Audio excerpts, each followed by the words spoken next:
આધુનિકતાથી સજ્જ વિશાળ multi speciality hospital SOS hospital. ભૂત સાહેબ છે અમારા ગાયનેકોલોજી અને ખાસ તો ગુજર સાહેબ હાડકાના ડૉક્ટર છે આપણા અમારા ડિપાર્ટમેન્ટ સાહેબ PSI છે.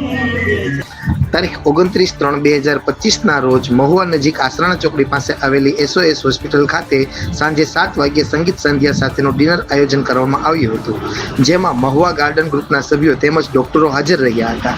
સાથે આ મલ્ટી સ્પેશિયાલિસ્ટ SOS હોસ્પિટલમાં કેવી સુવિધાઓ અને હોસ્પિટલના શું લાભ મળે એ કેટલી સારવાર ઉપલબ્ધ માટે આયોજન કરવામાં આવ્યું હતું, જેમાં જનરલ ફિઝિશિયન વિભાગ, surgery, orthopaedic, emergency, urologist, neurologist, dialysis, માનસિક રોગો, કેન્સર, દાંતના રોગો, આંખના રોગો, સ્ત્રી રોગ, નવજાત શિશુ, બાળ રોગ વિભાગ જેવી અનેક સારવારો 24 કલાક ઇમરજન્સી સારવાર ઉપલબ્ધ છે.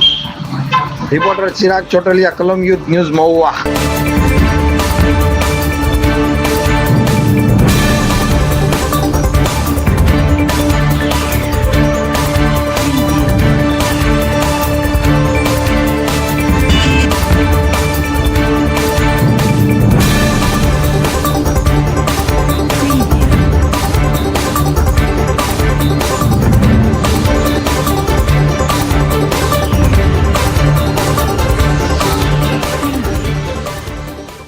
જય શ્રી કૃષ્ણ.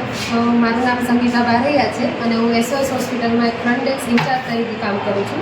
આજે તારીખ 29/3/2025 રોજ સાંજે 7 વાગે અમે એક કાર્યક્રમ ગોઠવ્યો છે કે જેમાં આપણે સંગીત સંધ્યાનું આયોજન કરેલું છે અને પ્લસ આપણે ડિનરનું આયોજન કરેલું છે કે જેમાં મહુવાના ગાંધીબાગના ગાર્ડન ગ્રુપના સભ્યો જે પધારેલા છે અને એ લોકોને ખૂબ આનંદ લાગે, મનોરંજન માણે અને અમારા હોસ્પિટલમાં કેવી કેવી સુવિધા છે એ બધી જોવે એના માટે અમે એક ખાસ આયોજન કરેલું છે અને લોકો આવે અને હોસ્પિટલની કેવી કેવી સુવિધાઓ છે, કેવા કેવા લાભ મળે છે, કેવા કેવા દર્દીઓ આવે છે, કેવા કેવા દર્દીની સારવાર થાય છે અને કેટલી ક્રિટિકલ કેર અમે પ્રોવાઈડ કરી શકીએ છીએ એવું અમે એક આગળ આયોજન કરેલું છે કે જેના લીધે અમે આગળના બધા જ લોકોને પ્રોત્સાહિત કરી શકે કે અમારી હોસ્પિટલમાં આવો, વિઝિટ કરો, સારવાર લો અને સંતોષકારક સારવાર અમે પ્રોવાઈડ કરીએ છીએ કે જેના લીધે અમે એક સારો એવો અનુભવ દર્દીને આપી શકીએ છીએ.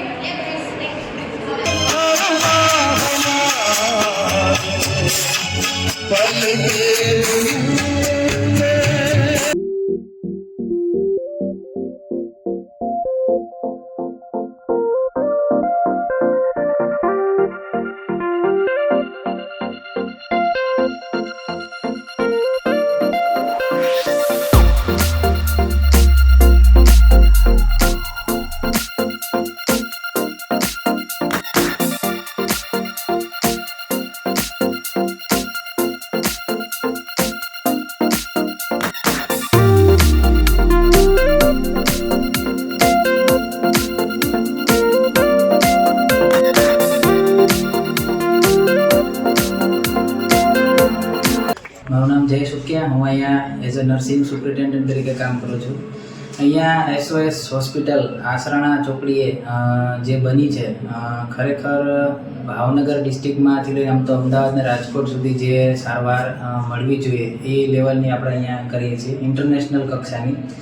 મેન અમારા ચેરમેન ભાવેશભાઈ કલસરિયા, બાકી બધા ડાયરેક્ટર્સ, એમાં અમારા CEO ડૉક્ટર પ્રભાત વાગમસિંહ અને સાથે આખી ડાયરેક્ટર્સ ટીમ કે જે લોકોએ મતલબ આખું અહીંયા આયોજન કર્યું અને અવારનવાર અહીંયા નવા પ્રોગ્રામો કરતા રહી સ્ટાફના ઉત્સાહ માટે. મેન કેર વિથ કમ્પેન્સેશન, પેશન્ટોને જે ઇન્ટરનેશનલ કક્ષાની સારવાર હોય, અત્યાધુનિક સાધનોથી, વિશાળ ઇન્ફ્રાસ્ટ્રક્ચર અને સુવિધા સાથે સાધનોથી સુસજ્જ એવી હોસ્પિટલ બનાવી છે. ખાસ દર્દી દેવો ભવ એ અમારું એક સૂત્ર છે કે ભાઈ નાનામાં નાનો માણસ આવી અને સારામાં સારી સારવાર લઈ અને ઘરે જાય, દર્દીને હોમલી ફીલ થાય કે ભાઈ એને ઘર જેવું વાતાવરણ મળે.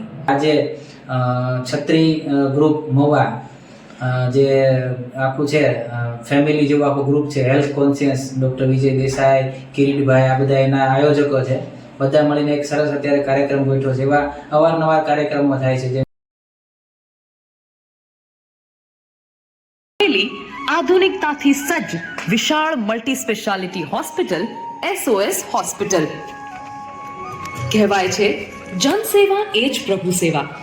આ કહેવતને જાણે કે સાકાર કરતા હોય એમ આ હોસ્પિટલ દર્દીના દર્દ સમજી આધુનિક ઉપકરણો અને બહોળો અનુભવ ધરાવતા નિષ્ણાત ડોક્ટર્સની ટીમ લાવી છે. મારા તરફથી નમસ્કાર. હું doctor Amu Sanjana, born and brought up in Mahuva. મેં છું અહીંયા સોનોગ્રાફી, સિટી સ્કેન આવતા વર્ષોમાં આપણે અહીંયા નોર્મલ ડિલિવરી, સિઝેરિયન ડિલિવરી, બધી જ પ્રકારની ડિલિવરી. હાથ કે પગની નસમાં ખાલી ચડી જવી હોય તો તેની મેડિસિન તથા સર્જરીથી સારવાર. પ્રેક્ટિસ કરું છું આપણે અહીંયા દરેક પ્રકારના ઇમરજન્સી સારવાર જેવી કે ભાવેશભાઈને વિનંતી છે કે સ્ટેજ પર આવશે. ભાવેશભાઈ કલસરિયાનો ટૂંકમાં પરિચય આપો. આમ તો ટૂંકમાં આપી શકાય એમ નથી, પણ ટૂંકમાં પરિચય આપો તો સુરતની અંદર એમણે પોતે એન્જિનિયરિંગ કરેલું એલડી એન્જિનિયરિંગ કોલેજ અમદાવાદથી, અને દેસાઈ સરે અમને સૂચન કર્યું કે આવી રીતે લોકો જાણે તો એમને કોઈને સારવારની જરૂર પડે. અમે તો કુંદનિકા કાપડિયા કેમ કે એવી રીતે આ તો દુઃખમાંથી રડવાનું કામ છે, પણ હવે જરૂરી કામ પણ આ જ છે. તો અમે એવું નથી કહેતા કે તમને અમારી જરૂરિયાત પડે અને તમે આવો, પણ જો આવી કોઈ જરૂરિયાત છે, શરીર છે સાજુ માંદું થાય, આવી કોઈ જરૂરિયાત ઊભી થાય તો અમારો નિર્ધાર છે ક્વોલિટી, સેફટી અને સેટિસ્ફેક્શન. અમે તો ઘણા બધા અવનવા કાર્યક્રમો કરતા રહીએ છીએ. ત્યારે શ્રી દેસાઈ સાહેબે આપણે સૌ છત્રી ગ્રુપમાં બેઠા હતા ત્યારે વાત કરી કે ભાઈ આપણી આવી રીતના કાર્યક્રમ છે અને હોસ્પિટલ જવાનું છે. એટલે સૌના ઘરે આપણે કીધું કે આપણે હોસ્પિટલ જવાનું છે. પહેલા હાશ કરો ને કેમ કે હોસ્પિટલ જવાનું છે. એટલે મેં તો એવું નથી, પણ આપણે એક સરસ મજાની મુલાકાત છે, સરસ કાર્યક્રમ છે, ગેટ ટુગેધર થાય.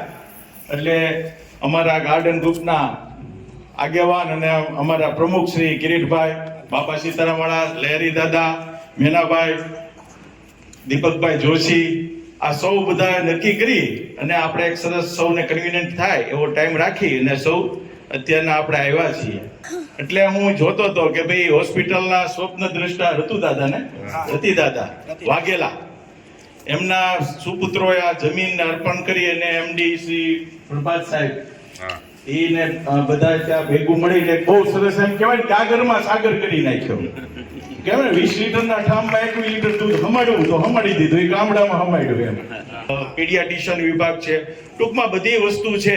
ત્યારે આવી અને હોસ્પિટલ એવી અદ્ભુત નામ કહેવાય ને કે એટલી મજા આવી, કારણ કે એટલું વેલ ઇન્ફ્રાસ્ટ્રક્ચર, વેલ મેન્ટેન, અને જ્યાં જે વસ્તુની જરૂર હોય ને ત્યાં એ વસ્તુ હોય.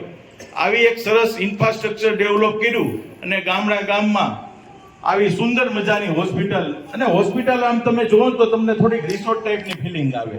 એકદમ વાતાવરણ એકદમ શાંત, નીરવ, અને ચારે બાજુ ખેતર અને એકદમ હસતો સ્ટાફ. તો ખૂબ અમને સૌને આનંદ થયો અને એમ કહેવાય ને કે ભાઈ ભાવેશ સરનો અને બધાનો ખૂબ ખૂબ આભાર કે અમને ગાર્ડન ગ્રુપને અહીં બોલાવ્યા અને આ બધું અમે જોયું, રાજી થયા. અને એમ કહેવાય કે હજી 4 દિવસ બાકી છે ને 1 વર્ષ પૂરું થવાનું. 4મી તારીખે એપ્રિલે હજી 1 વર્ષ પૂરું થશે. તો એવી તો શુભેચ્છા ન અપાય કે તમારો દિન પ્રદિન વિકાસ થાય. એવું તો ન કહેવાય ને હોસ્પિટલને કે તમારો ખૂબ વિકાસ થાય, ફૂલે ફાલે. પણ એવું છે કે ગામના છેવાડાના માણસ સુધી, છેવાડાથી કહેવાય કે મેવાડાના માણસ સુધી, મેવાડા એટલે રાજા, ત્યાં સુધી તમારી હોસ્પિટલની હોસ્પિટાલિટી એમને પોગે ને પહોંચવાનો આટલો બધો પ્રયાસ અમે જોયું છે કે મેડિક્લેમ બધી કંપનીનું ટાઈઅપ છે, આ કાર્ડ બધા ટાઈઅપ છે.